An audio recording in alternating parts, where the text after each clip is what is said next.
Have you ever tried so hard to do something you're sure God wants you to do, but nothing seems to be working? You look back over your life and you can't seem to see anything that would keep you from doing what God wants, and yet you seem to run up against roadblock after roadblock. Ever felt like giving up because you just don't seem to be able to get it right? Ever gotten plain sick and tired of waiting? I wonder if that's how Joseph felt. You remember Joseph, don't you? Boy number 11 in a family of 12 boys. God seemed to speak to Joseph in a way that didn't speak to the rest of his family, and that caused a lot of division and jealousy in the family.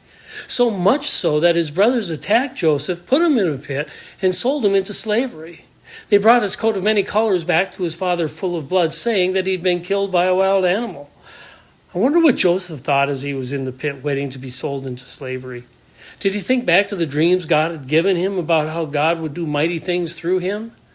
Eventually, he was sold into slavery and sent off to Egypt, a foreign land he knew nothing about. Where was God in this?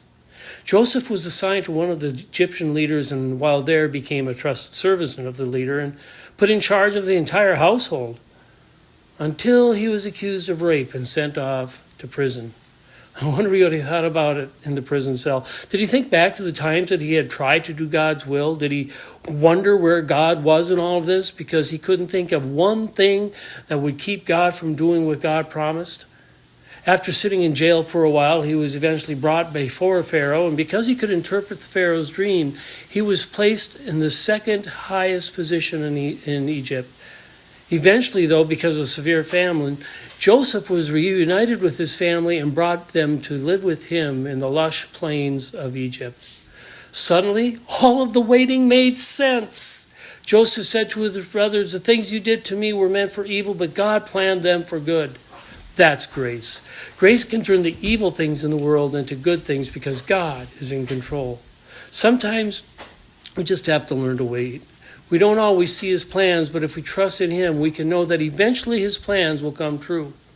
So what are you waiting for with God? What is he preparing you for? I believe God is preparing each of us for something great for his kingdom. We don't know what that is, but what we know is this: the things the enemy plans for evil, God can work for good in our lives. Sometimes we just have to wait through the evil to get to the good. Hey, thanks for joining me today. Please follow, like, and share to help spread the good news of grace to those around you. Have a great day.